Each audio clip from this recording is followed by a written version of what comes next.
Ahora dejamos al doctor Fulvio Santarelli para que exponga sobre la integración normativa, influencia en el régimen del consumidor de las reformas de la Ley de Defensa de la Competencia y el Decreto de Necesidad de Urgencia 274 de 2019. Muchas gracias. Bueno, me propongo, cuando diseñamos la jornada, en este primer bloque, lo que quisimos ver básicamente son dos fenómenos, ¿no es cierto? La legislación que se viene, la legislación infieri, ¿no es cierto? Y ojalá se cristalice, pero a la vez lo que ya está sucediendo, que creo yo pone al derecho del consumidor en un estadio un poquito distinto al que teníamos antes. Y me voy a tratar de explicar. Gonzalo ha compartido la comisión de consumidor en la UBA conmigo y me ha hasta el hartazgo escuchado en la primera clase, tratando de ser rupturista, porque siempre cuando uno es rupturista llama más la atención al alumno que viene dormido, y les digo, uno empieza con una frase rupturista, decir, ustedes acá van a estudiar un derecho del mercado. No, acá venimos a estudiar justamente un derecho contra el mercado. Y esto me parece que es una confusión, que en buena medida a veces la propia dinámica de la doctrina nacional ha perdido de vista. Por mirar tanto el árbol, ha perdido el bosque de vista. Y estoy también poniéndole un poquito de dramatismo a los términos, también para provocar. Lo mejor que podemos hacer es provocar inquietudes y dudas. Fíjense una cosa. La Constitución del 94, primero, vamos en el orden cronológico.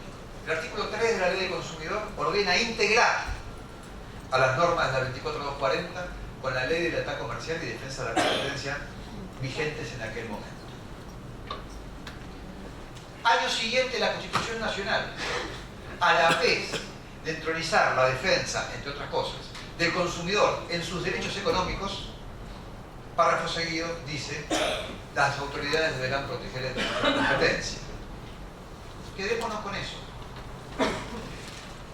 Miremos el mundo, salgamos de la realidad nacional y de los hitos legislativos nacionales que acabo de mencionar, y miremos el mundo y miremos donde está nuestra fuente de nuestra ley, que es el derecho europeo. ¿Cuál fue la evolución del derecho europeo, del derecho del consumidor?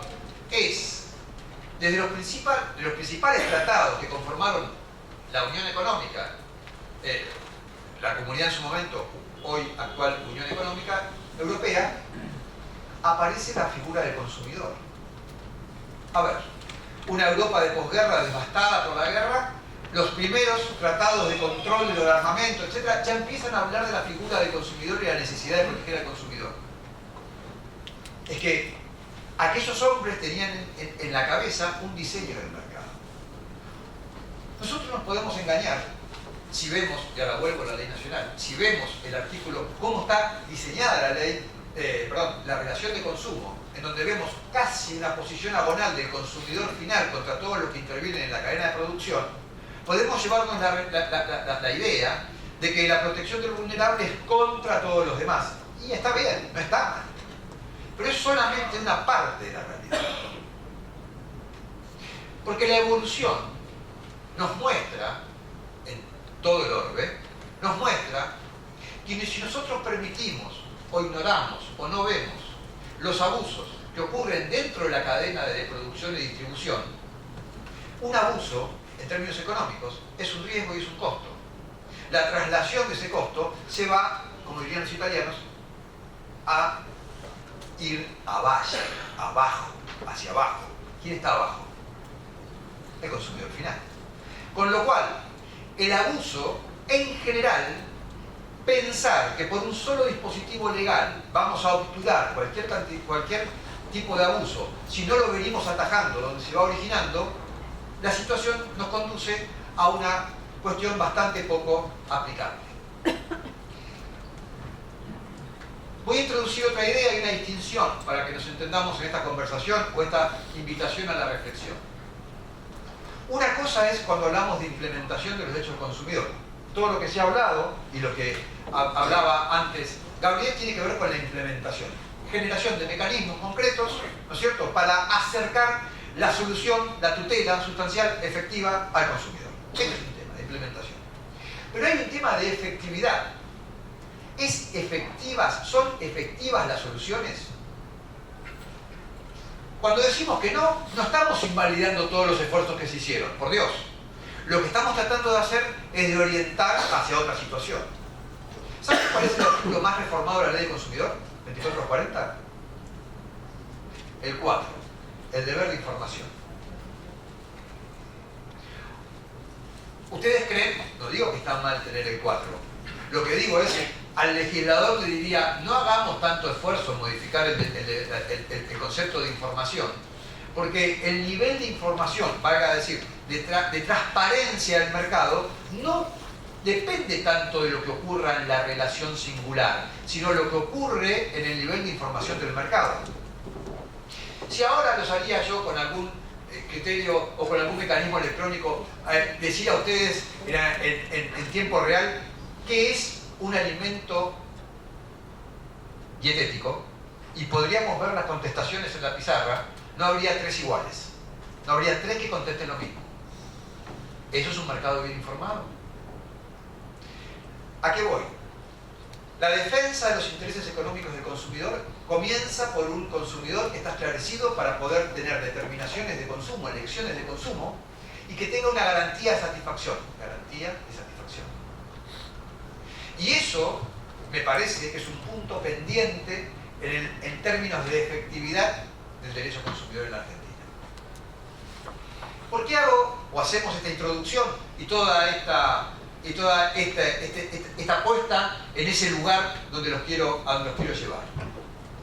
Porque es evidente que la comprensión del derecho del consumidor como un derecho del mercado que se ordena a partir del protagonismo del consumidor y de sus necesidades y de su vulnerabilidad, y en todo caso el reconocimiento de particulares y vulnerabilidades según la edad, las circunstancias de ese consumidor, es lo que me parece es un derecho del mercado razonable que necesita complementarse tanto con la ley de defensa de la competencia como lo que hoy en día se llama de competencia desleal. Al mercado es el ámbito en el cual se desarrolla el derecho del consumidor. A ver, los que también cultivamos el derecho de los contratos en general, nos preguntamos permanentemente, o hablamos o referimos al contrato justo. ¿Qué es un contrato justo? Generalmente lo definimos por la negativa, cuando no hay abusos. Hay abusos que son evidentes, que lo podemos ver claramente, pero hay otros que son sutiles. Un contrato justo en sus términos es un concepto que nos lleva a discusiones infinitas, pero básicamente vamos a tener, la única certeza que pudimos lograr es que vamos a tener un contrato tan justo como el que el mercado permita. Si no hace falta que hagamos investigaciones económicas muy profundas, falta leer los diarios de los últimos tiempos. ¿Se acuerdan? Como tenemos crisis, digamos, permanente, hace 3, 4 meses atrás, era el tema de cuántos operadores de lácteos tenemos. ¿Es los lácteos un producto esencial? Parece que sí. ¿Cuántos operadores, cuántos oferentes en el mercado hay de ese rubro? Pero no me contesten ahora. Hagan una cuenta de todos sus gastos, de sus gastos habituales mensuales, y pónganse a ver quién es su proveedor y cuántas alternativas tienen. Claramente, la estructura del mercado argentino es una estructura de mercado oligopólica. No hay más de 2 o 3 prestadores por área. No hay más de 2 o 3 prestadores por cada área. Por cada área sensible. Entonces nos pasa otro fenómeno. Tenemos una legislación avanzada, se proyecta una legislación más avanzada, tenemos el daño punitivo, supongamos que tenemos el mejor texto de daños punitivos, pero ustedes vieron que el daño punitivo, la mayoría de los daños punitivos que se aplican, muevan realmente, perdón lo informal, el amperímetro de algún oferente de bienes y servicios. Ayer leía un fallo, casi por accidente, pasó por mi vista, un fallo en el cual una persona estuvo privada de luz, lo que van a escuchar es real, 10 años. Daño punitivo a la empresa encargada de luz, 10.000 pesos.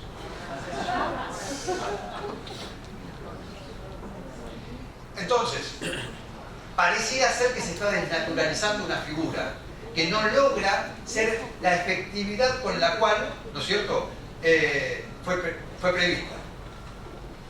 ¿A qué voy entonces con todo esto? Es que nuestros parámetros interpretativos, porque cuando el artículo 3 de la Ley de Consumidor manda a integrar, es una integración de interpretación.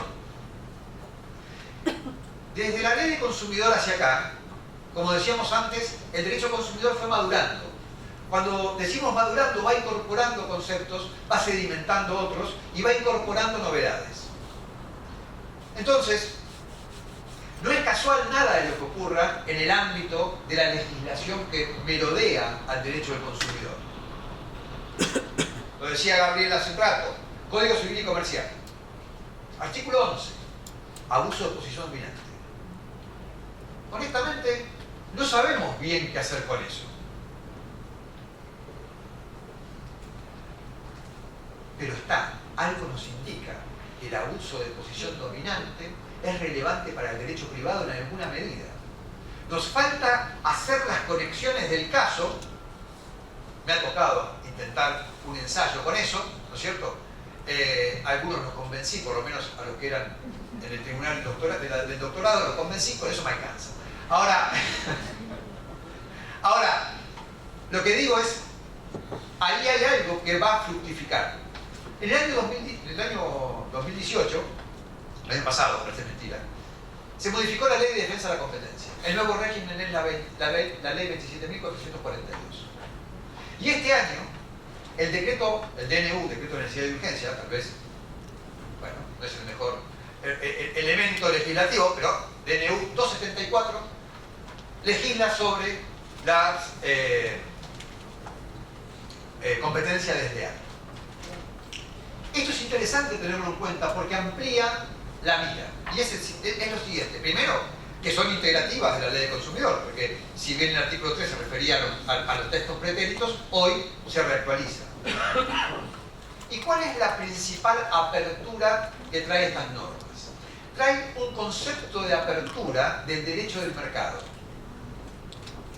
Miren, voy a hacer un inciso a riesgo de ser un poco más confuso, pero quiero compartir con ustedes cómo estas inquietudes a mí se me fueron despertando. A mí se me fueron despertando estas ideas a partir del concepto o de la idea de la publicidad comparativa. Siempre vi con gran favor la publicidad comparativa porque me parecía que era un elemento de implementación y de incremento del derecho de información del mercado. Incrementaba los niveles de transparencia de la oferta, naturalmente con reglas. Cuando me pongo a ver los fallos, me tocó comentar un fallo no el de Coca-Cola, el desafío Pepsi, no ese, sino otro después de Eisenbeck, que era uno de los primeros casos en donde realmente la justicia, en la medida cautelar, después hubo una sentencia de fondo, pero en la medida cautelar la justicia recibió, la justicia federal, recibió las pautas comunitarias para aceptar la publicidad comparativa. Pero cuando veo y me pongo a estudiar toda la historia, el caso señero, digamos, en Argentina es Rolex con Orient, año 1970. Si ustedes miran esos conceptos, se habla de un concepto absolutamente cerrado como el derecho a la competencia a un derecho de los oferentes. Es como decir, ese es el derecho de la oferta y el consumidor es el derecho de la demanda. ¿Se entiende la simplificación que estoy haciendo, verdad? Pero tómenla con las debidas licencias. Entonces, hay un derecho de la oferta, los oferentes juegan con estas reglas, y hay un derecho de la demanda. El derecho de la oferta juega con sus reglas y, ojo, no podés mencionar la marca porque, ¿sabes qué? Orient, vos sabés que Rolex es el que hizo el prestigio. No te subas a ese prestigio y no tengas una actitud parasitaria de subirte a ese prestigio para sacar réditos hacia el mercado. ¿Se entiende lo que estoy planteando? Entonces dicen, vos no podés usar la marca ajena y con eso obturaban la posibilidad de compararse. Hoy en día el paradigma es absolutamente contrario y es, si lo tuyo es tan bueno como lo que tiene el famoso, compárate y compita. La competencia, en definitiva, es lo que va a incrementar la calidad de productos y servicios y lo que va a incrementar el nivel de información. Decir pero cuáles son los componentes de tu producto. Decís si usas saborizantes o conservantes artificiales o no lo haces. Decís si tu cerveza tiene una gasificación artificial o es fruto de la fermentación natural, porque nos importa o no. ¿Es relevante al cuidado de nuestros derechos económicos? Sí, porque yo quiero pagar por una cerveza que realmente sea saludable, o lo más saludable que la cerveza admite ser. Bueno, los valores del consumidor o los valores que ponemos en nuestras elecciones de consumo son lo que realmente protege los intereses y los derechos del consumidor, tal cual está plasmado en los principios generales de todo orden de consumo. El derecho a la competencia, entonces, es inherente a esta cuestión. El derecho a la competencia, entonces, se configura de dos modos. O protege o armoniza el mercado de dos modos. Primero, prohibiendo conductas anticompetitivas. Y segundo, esto suena quimérico por lo que acabamos de decir, pero procurando que no haya situaciones, posiciones de dominio en el mercado. Es decir, persigue el concepto de una oferta plural, de una oferta diversa. Uno, por supuesto que dentro de este concepto, la forma de definir a una posición fuerte es la posición dominante.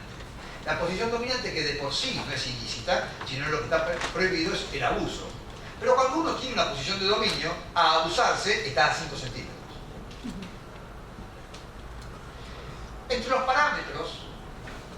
parámetros para determinar el abuso de una posición dominante está el de si quien pretendidamente tiene una posición dominante tiene la posibilidad de determinar la viabilidad económica de su competidor. Miren qué fuerte que es las consecuencias de la posición dominante, es decir, excluir del mercado, hacer que se vaya del mercado, por ejemplo, mediante manejo de precios, mediante manejo de stock, lo que fuese. ¿Le suena algo de esto?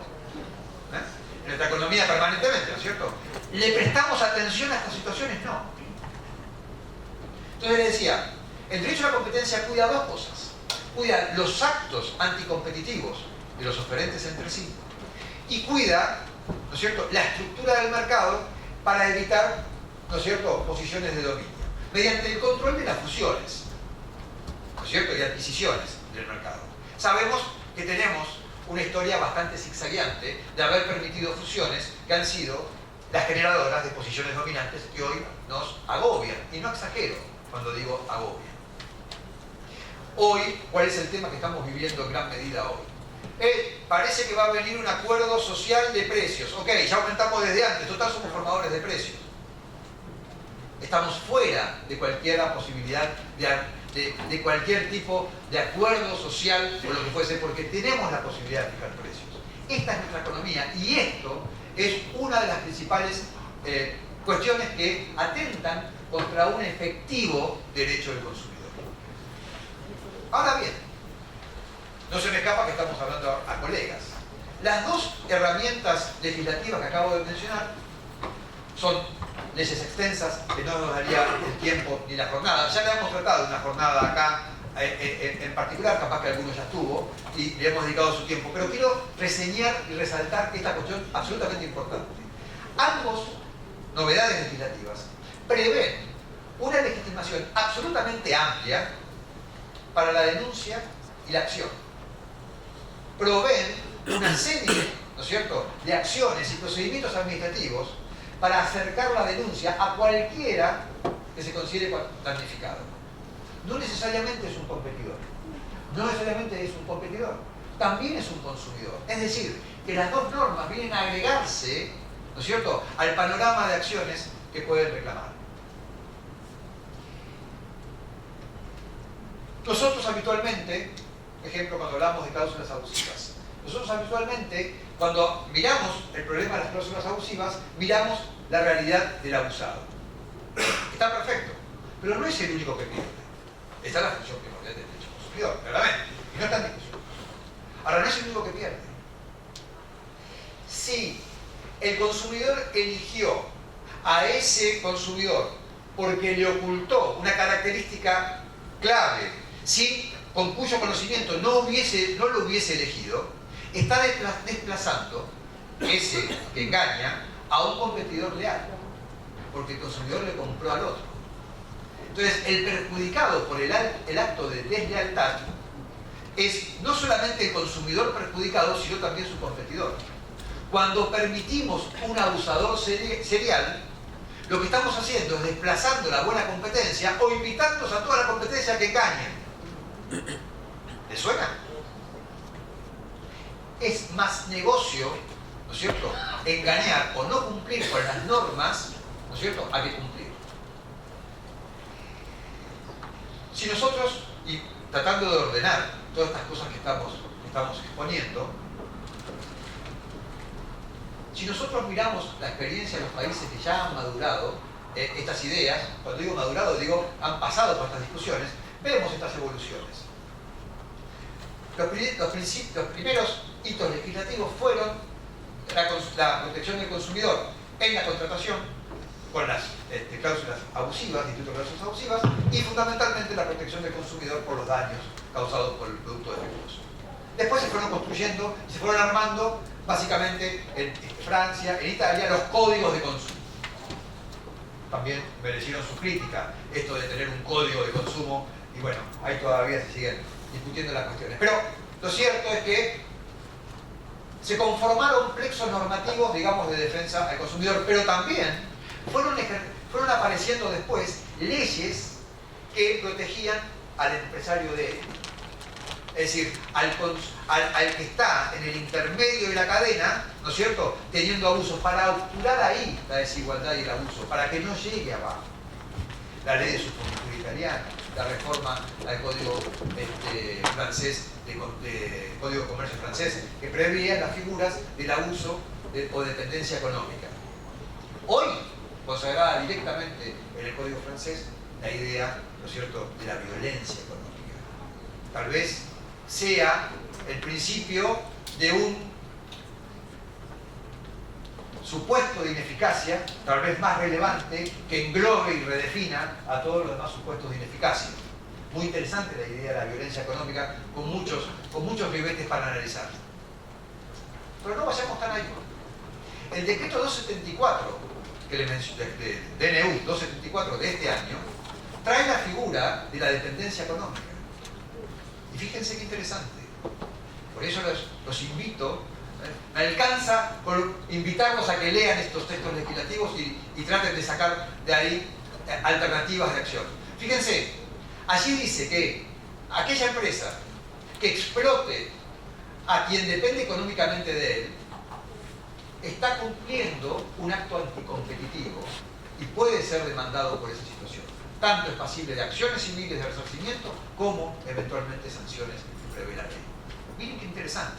Es decir, supongamos por ejemplo, y las menciono para ahorrarme palabreríos, si Ford Motor Argentina se abusa del concesionario tal, está cometiendo un acto de atentado contra el mercado anticompetitivo. Puede ser demandado por eso, porque esa desigualdad, cuando le impone cupos de compra a ese concesionario, naturalmente que ese concesionario va a estar invitado, por lo menos, como mínimo, a tomar esas medidas de publicidad que allanan, digamos, la dignidad, que es recibir un mensajito de texto en el cual te mienten, te dicen que te ganas un sorteo para que pases por ahí. Es que necesita, si a él le ponen cupos de compra, él necesita ser agresivo en la venta. No sé si soy claro. Cuando les digo que un riesgo se traslada hacia abajo, estoy hablando de cosas bien concretas y que es necesario mitigar, porque abajo, con la ley del consumidor, con la superley, no vamos a poder atajar todo. Se trata de esto, de algo tan sencillo como es una estrategia frente a la cual nos ubicamos y cómo pensamos en neutralizar los abusos que serán inevitables, pero cuando lo agarramos más en el origen es mucho más preventiva la idea de que atajarlo al final. Entonces, y ya para redondear, lo quería invitar, digamos, a esta reflexión, a la ampliación. El derecho al consumidor, a partir de estas normas, es como que va desplegando sus alas. Con Javier veíamos recién cómo también en lo procesal, en lo procedimental, da más alternativas, pero también en lo sustancial tenemos más herramientas para combinar conceptos. Esto influye, naturalmente, en la generación de conceptos, ¿no es cierto?, como lo decíamos antes. Cuando hay un consumidor que está perjudicado, cuando hay un incumplimiento contractual, cuando la garantía de satisfacción que decíamos antes podemos considerarla cercenada. Todos estos hitos legislativos nos ayudan a afinar más los conceptos, a ser cada vez más maduros en la idea de entender por dónde pasa la protección de la vulnerabilidad. Muchas gracias.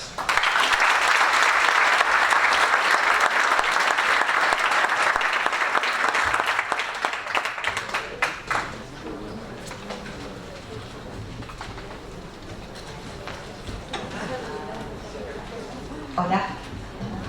No sé si alguno tiene alguna pregunta para enviar.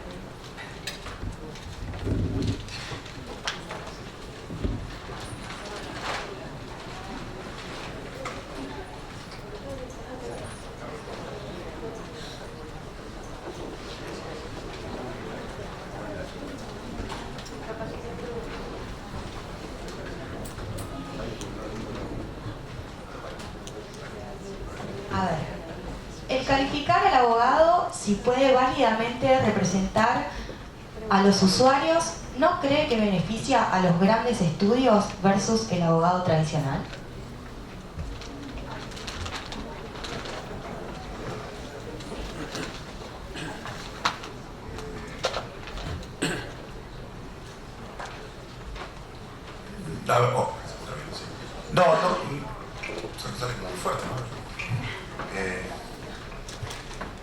No creo que así sea. En realidad se trata de establecer cuáles son los requisitos de idoneidad del representante de la clase.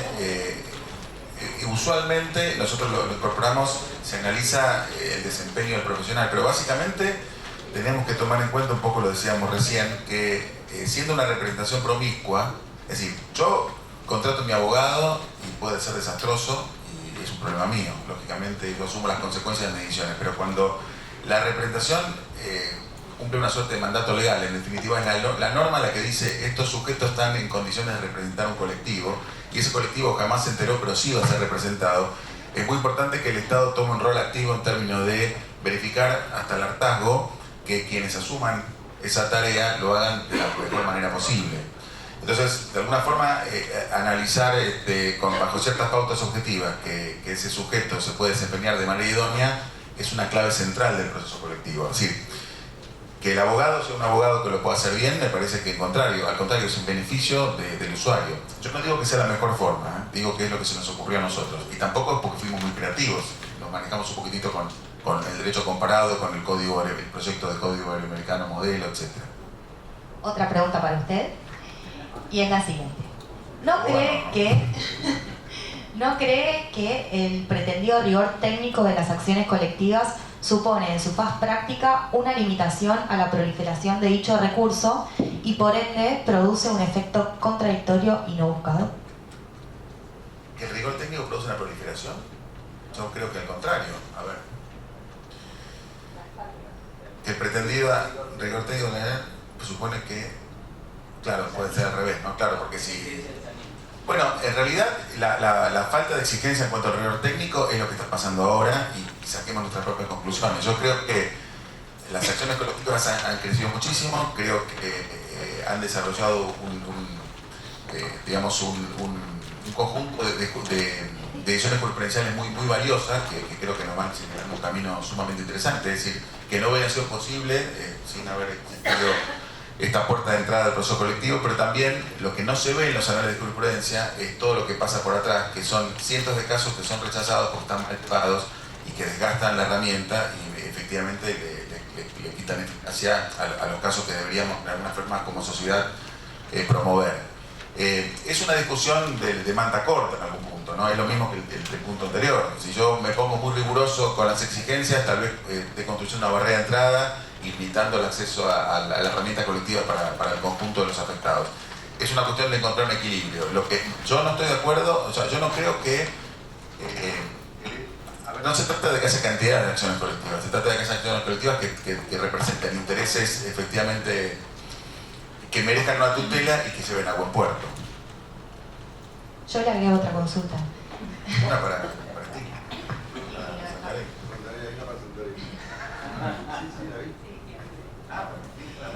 Relativa...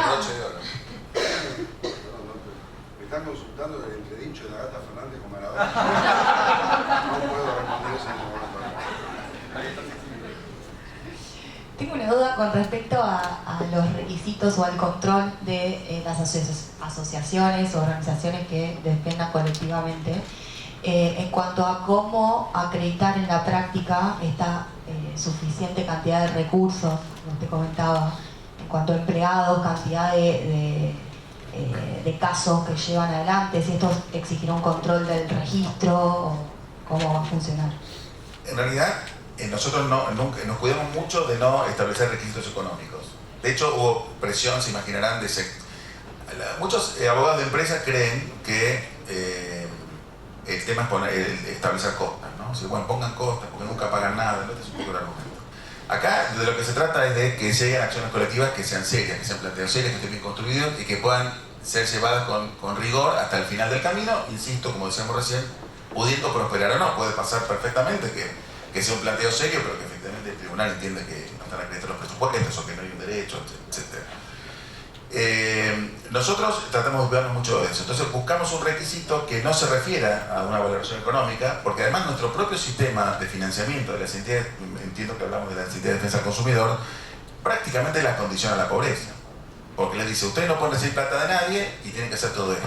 Entonces, en alguna medida decirle, usted va a tener que hacerse cargo de las costas. Me parece que si la demanda colectiva cuenta con una serie de controles que posibilitan esa seriedad, no importa si se prospera o no prospera, porque en definitiva el sistema habrá ganado. El tema es que hoy lo que vemos es que cualquiera presenta cualquier cosa. Ahí está un poco el punto, y distorsiona un poco la finalidad que debe tener un sistema de tutela de los intereses colectivos. Ahora, nosotros lo que dijimos es un criterio donde siempre es proporcional, en función de las posibilidades materiales de la entidad que sea, que demuestre si está en condición de llevar con seriedad los casos colectivos que pretenda plantear en la cantidad que también sea. Entonces, yo daba el ejemplo, quizás se entendió mal. Si yo participo en la entidad de consumidores donde somos 2 amigos, 10 amigos, en los ratos libres quiero llevar 100 pesos colectivos y ver, hay que explicar al tribunal si lo puedo hacer seriamente. Si lo puedo explicar, el tribunal dirá, bueno, adelante. Y si no lo puedo explicar, no se cae el proceso colectivo. El tribunal podría decir, mire, usted no, va a ser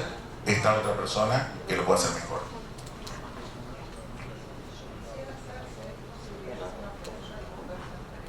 Sí, cómo no. Primero felicitar a Cho y especialmente Fulvio, me pareció muy interesante tu exposición, sobre todo porque nos muestra una faceta no habitualmente analizada por quienes nos dedicamos al derecho del consumidor o al derecho a los contratos.